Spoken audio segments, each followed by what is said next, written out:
오늘 본문 말씀은 사무엘하 18장, 19장, 20장 연계되어져 있는 말씀입니다. 사실은 설교를 준비했는데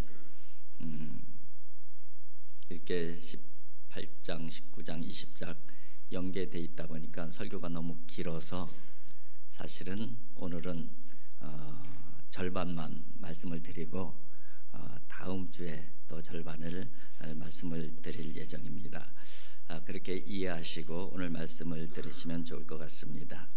오늘 그 본문 제목이 좋은 결정, 나쁜 결과, 그렇게 설교 제목을 잡았습니다. 우리가 좋은 결정을 해도 그 결과가 나쁜 결과가 나올 수가 있다는 것이죠. 더 조금 현실적으로 얘기를 하면은 오히려 좋은 결정을 해도, 그죠? 좋은 결과가 나오는 것보다는 안 좋은 결과가 나오는 경우가 훨씬 더 많지 않을까, 그런 생각도 해보았습니다. 성경에도 그런 경우는 많이 찾아볼 수가 있는 것이죠. 요셉이 보디발의 집에서 집사 역할을 하는데 외모가 출중하다 보니까 또 지혜롭고 똑똑하다 보니까 그 여주인의 유혹을 계속 받잖아요.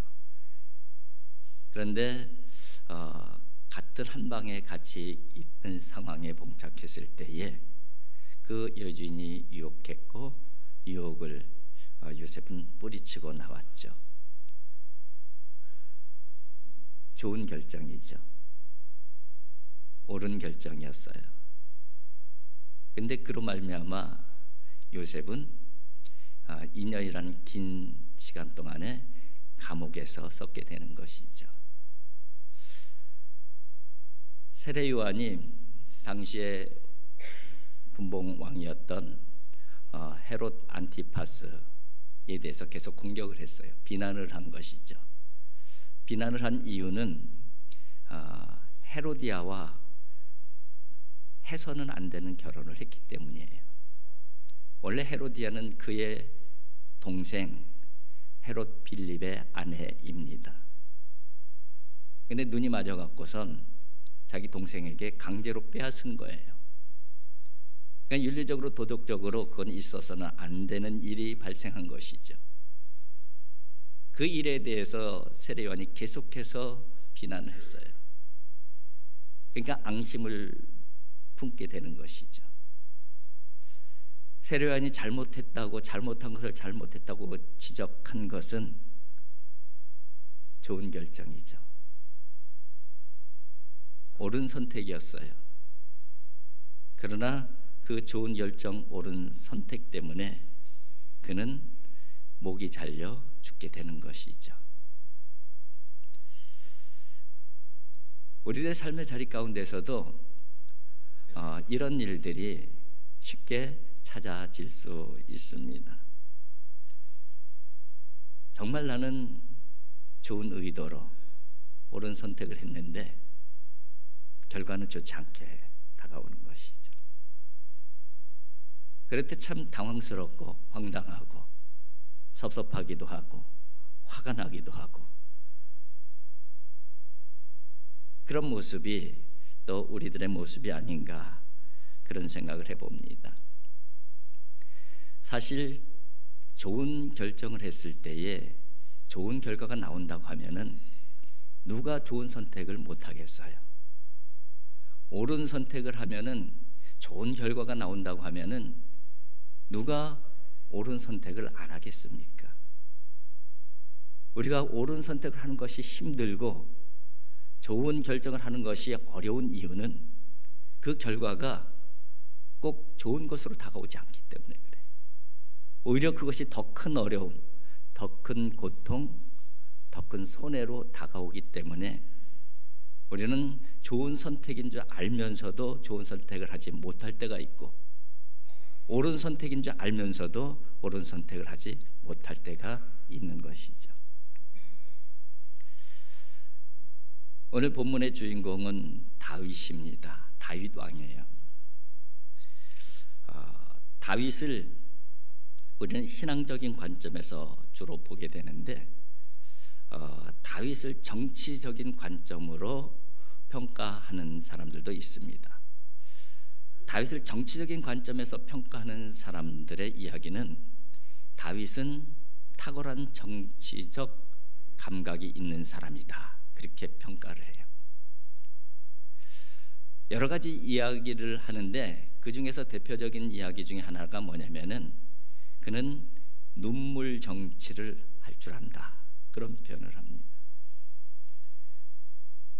사무엘 하를 보게 되면은 1장에 딱 들어오면서 다윗이 눈물 흘리고 슬퍼하고 통곡하는 내용에 대한 기사가 있어요. 누구 때문입니까? 사울 왕과 그의 아들들의 전사 소식을 듣고 다윗이 슬피 울게 되죠. 그리고 조가를 불러서 모든 백성들에게 함께 조가를 부르면서 함께 슬퍼하도록 합니다. 이것이 바로 사무엘하 1장에 나와 있는 내용이에요. 그리고 이제 오늘 본문하고 연결되어져 있는 18장에 보게 되면은 그의 아들 압살롬이 반역을 했고 그 반역군이 진압이 되어지면서 군사령관 요압에 의해서 압살롬이 살해를 당하는 것이죠. 진압된 것은 좋은데 그의 아들이 죽었어요. 그 소식을 듣고 다윗은 통곡을 합니다. 아버지의 마음으로 통곡을 한 것이겠죠. 그런데 이 두 가지 사건을 놓고 정치적인 관점으로 보는 사람들은 이 두 눈물은 상당한 정치적 효과가 있었다, 그렇게 이야기를 합니다. 사울 왕의 사망 소식은 가장 혜택을 받는 사람이 누구였었냐면은 다윗이었어요. 사울 왕의 죽음은 곧 다윗에게는 이제 길이 열리는 거예요. 그러니까는 사울 왕의 사망 소식은 다윗이 제일 기뻐해야 되는 사람이었다는 것이죠.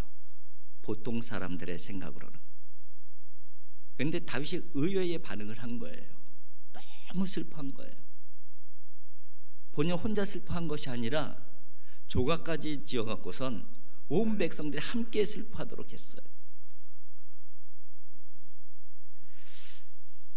그런데 북쪽의 10지파는 사울 왕을 지지하는 지파들이에요.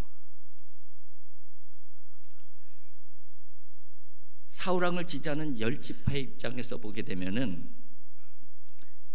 다윗이 괜찮게 보이는 거예요. 결국 나중에 다윗이 12지파의 통합된 지파의 왕이 되었을 때에 그 10지파가 다윗에게 마음을 주게 된 그 출발점이 바로 사울 왕의 눈물, 사울 왕의 죽음 앞에 흘린 눈물이었다, 그렇게 이야기를 하고 있는 것이죠. 같은 맥락에서 압살롬의 사망 소식에도 통곡을 하잖아요. 이것은 아버지로서 슬퍼한 거예요. 아버지로서 아픈 마음을 표현한 거예요. 하지만 이 눈물은 현실 정치에 끼친 영향은 적지 않다고 이야기를 합니다.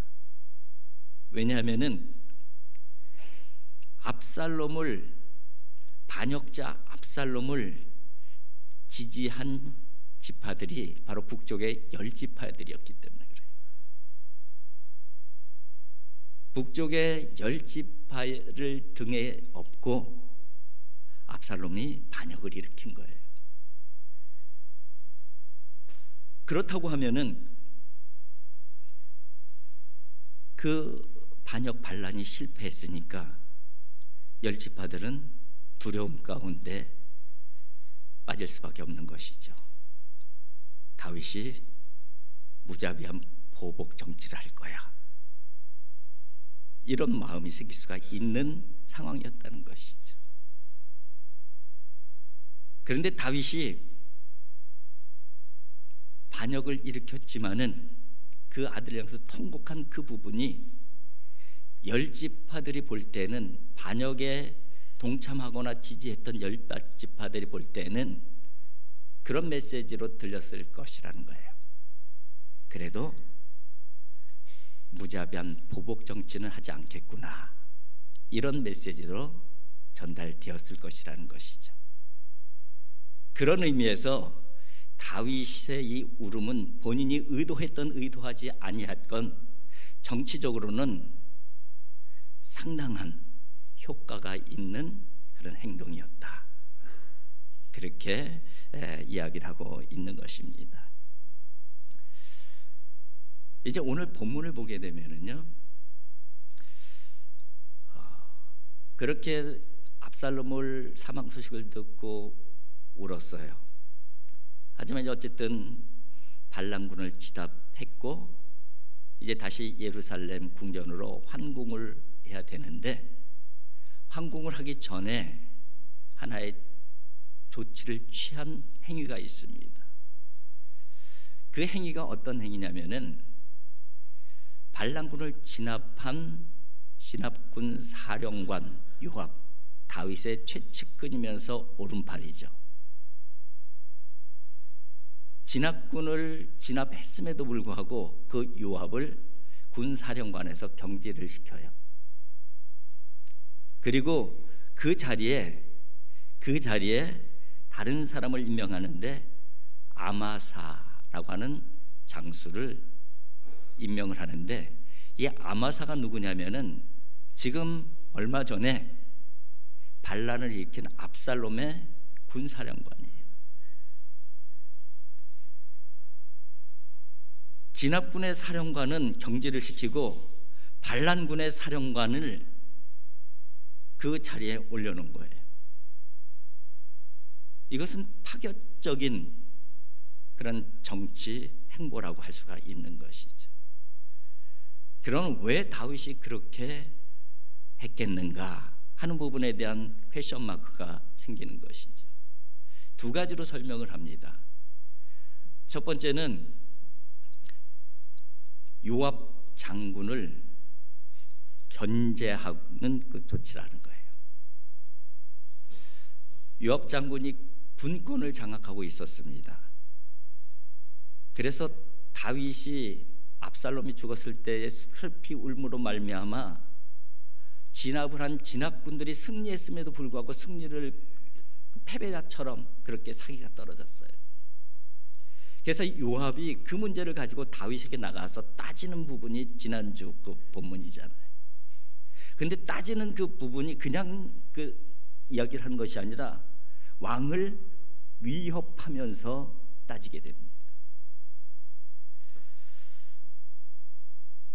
왕을 위협하는 장수, 이 장수를 그대로 놔두게 되면은 요압의 힘이 더 강해지고 영향력이 더 커지면서 왕의 힘과 영향력은 내려가게 되어져 있는 것이죠. 그에 대한 조치다, 그렇게 이야기를 설명을 합니다. 그리고 또 하나는 압살롬을 지지했던, 반역자 압살롬을 지지했던 지파들이 북쪽의 열 지파라고 그랬잖아요. 그럼 지금 북쪽의 열 지파는 다윗이 어떻게 나오나 굉장히 이 두려운 마음이 있었을 거 아니에요. 다윗이 그것을 몰랐을 리가 없었다는 것이죠. 근데 다윗은 유다 지파의 왕이라는 그 정체성을 가지고 있는 사람이 아니에요. 하나님께서 기름을 부음 받았던 자기 정체성이 분명하고 12지파 전체 이스라엘의 왕으로 하나님께서 세웠다는 그 자기 정체성이 분명한 사람이에요. 반란군을 지지했더라도 10지파는 다윗의 백성이었던 것이에요. 그들의 마음을 안심시키고 그들이 다시 내 백성으로 마음을 열기까지는 특별한 조치가 필요했던 거예요. 일련의 이런 조치는 북쪽의 10지파의 마음이 다윗을 향하고 한 효과가 있었던 것이죠. 실제적으로 오늘 그 본문 내용을, 오늘 본문 이전에 19장 마지막 부분에 보면 갈등 부분이 나오지만은 실제로 18장에 보게 되면은 10지파들이 이런 조치를 보면서 이제 우리가 따르던 압살롬이 제거되었으니까 그 대안으로 다시 다윗을 우리의 왕으로 모실 수밖에 없다. 그래서 황궁할 때에 우리가 앞장서서 다윗을 황궁하는데 우리가 도와드리자, 이런 결정을 하게 돼요.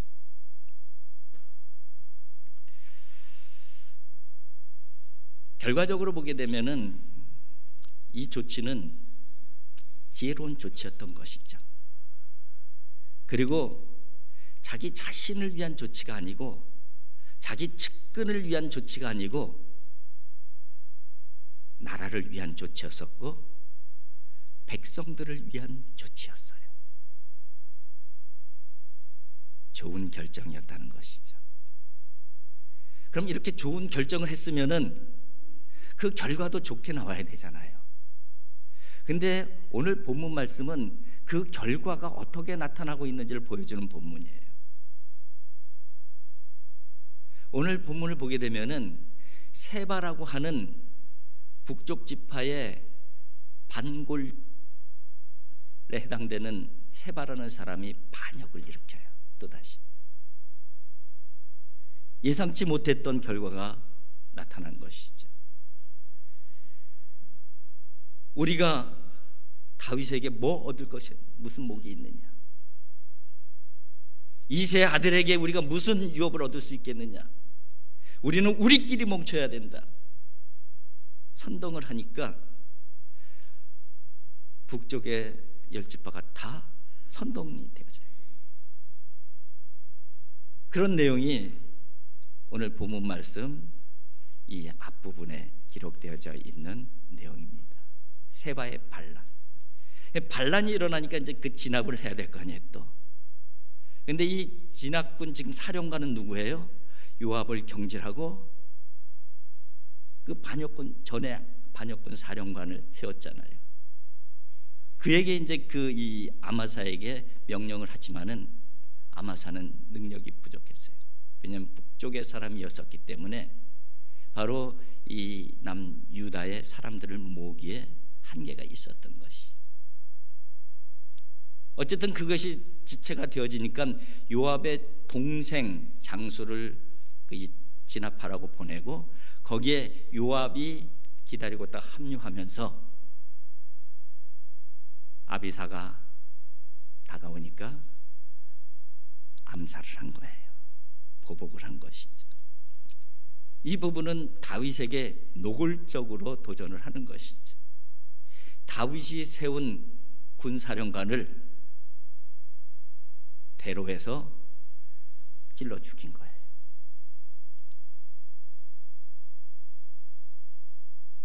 나라를 위해서, 백성을 위해서 좋은 결정을 했는데 그 결과가 너무 안 좋은 거예요. 오른팔이었던 장수는 완전히 자기에게 등지게 되고 노골적으로 덤벼들고 있고, 또 10지파들이 하나 될 기대감을 가지고 취한 조치인데 오히려 갑자기 세바라는 이상한 사람이, 오늘 본문에는 불량배라고 표현돼 있어요. 이상한 사람이 등장해서 또 다른 반역을 일으키고, 이런 결과가 나타나게 되었던 것이죠. 여러분, 여기에서 주는 귀한 메시지가 있어요. 우리의 삶도 비슷하잖아요. 우리는 최선을 다해서 선택을 하고 결정을 해요. 그리고 우리는 믿음의 방식으로 옳고 바른 선택을 합니다. 그러면 좋은 결과가 오면 좋은데 안 좋은 결과가 오는 경우가 훨씬 더 많은 것이 우리의 현실이라는데 참 아쉬움이 있는 것이죠. 안타까움이 있는 것이죠.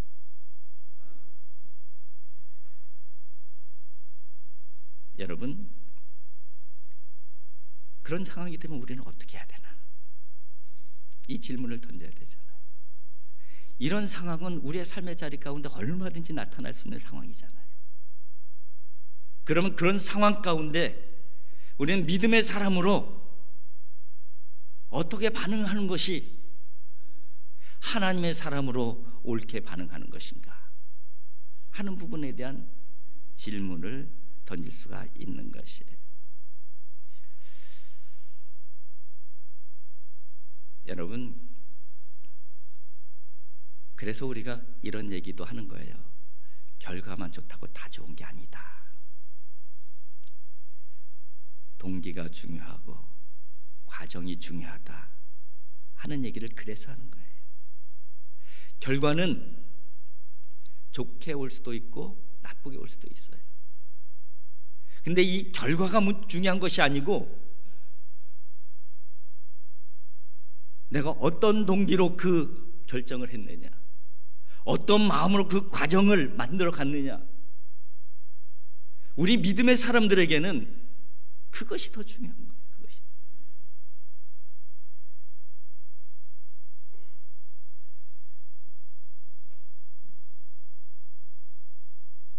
여러분, 우리가 꼭 기억해야 될 것은 좋은 결과가 오든 나쁜 결과가 오든 우리는 하나님의 사람으로 반응을 해야 된다는 거예요. 하나님의 사람으로 또 다른 좋은 선택을 해야 되고, 하나님의 사람으로 설사 나쁜 결과가 올지라도 또다시 좋은 결정을 선택하는 그 길을 걸어가야 된다는 거예요. 왜? 우리는 하나님을 바라보고 사는 사람들이기 때문에. 우리는 당장 결과를 바라보고 사는 사람들이 아니라 그 결과 뒤에 계신 하나님을 바라보고 사는 사람들이기 때문에 설사 좋지 않은 결과가 내게 다가올지라도 그 하나님을 바라보면서 믿음으로 반응해야 된다. 그것이 바로 하나님의 백성들을 향하신 하나님의 바라심이신 것입니다.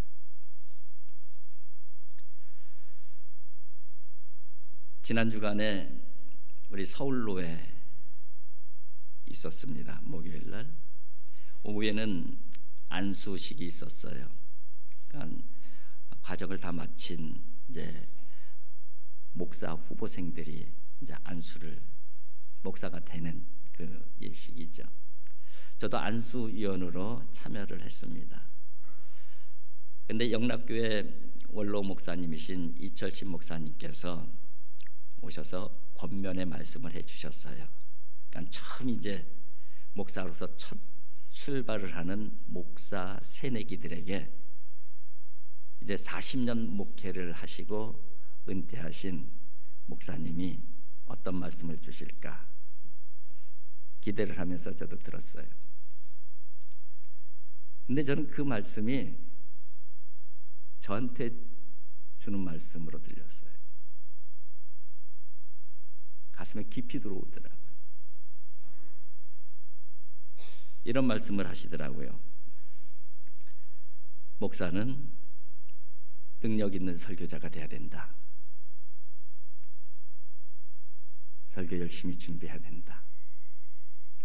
여러분, 능력 있는 설교자가 되십시오. 목사는 사랑이 넘치는 상담가가 돼야 됩니다. 여러분, 넓은 마음으로 사랑하십시오. 목사는 탁월한 리더십이 있어야 됩니다. 탁월한 리더십이 있는 목사가 되십시오.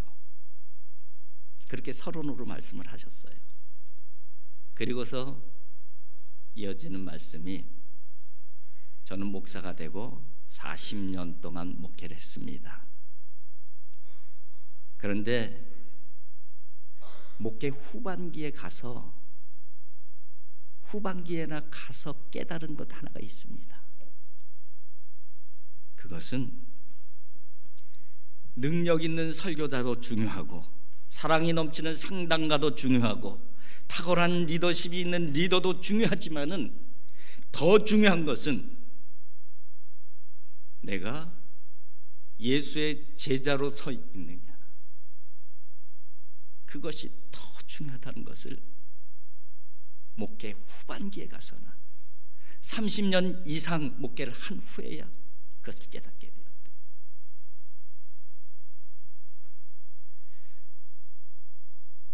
그러면서 그런 말씀하셔요.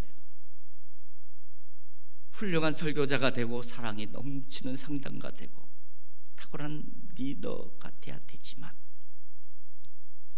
그러나 설사 능력 없는 설교자가 되더라도 여러분이 예수의 제자가 되면은 여러분은 목회에 성공한 것입니다. 설사 사랑이 부족한, 사랑이 충만한 상담가가 못 되더라도 여러분들이 예수의 제자가 된다면 성공한 목사입니다. 탁월한 리더십이 부족하다 할지라도 여러분들이 예수의 참 제자라면은 여러분은 성공한 목사입니다. 그러면서 결론으로 그런 말씀하시더라고요. 여러분, 목회자의 삶은 수도자의 삶입니다. 목회자들만 그럴까요? 우리 그리스도인들도 그렇지 않을까요? 사람들 앞에 내가 어떤 사람으로 보이느냐, 이것도 참 중요하잖아요. 우리한테 내가 얼마나 능력이 있고 열정이 있고 탁월한가를 결과로 증명해 보이는 것, 너무 중요한 것이잖아요. 이런 것들이 참 중요하지만은 진짜 더 중요한 것은 내가 지금 그리스도인으로 서 있느냐, 어떤 상황 속에서도 그리스도인으로서 믿음으로 반응하느냐, 아무리 나쁜 결과가 내게 올지라도 예수님의 제자로 반응하고 있느냐, 이게 더 중요한 것이 아니겠어요?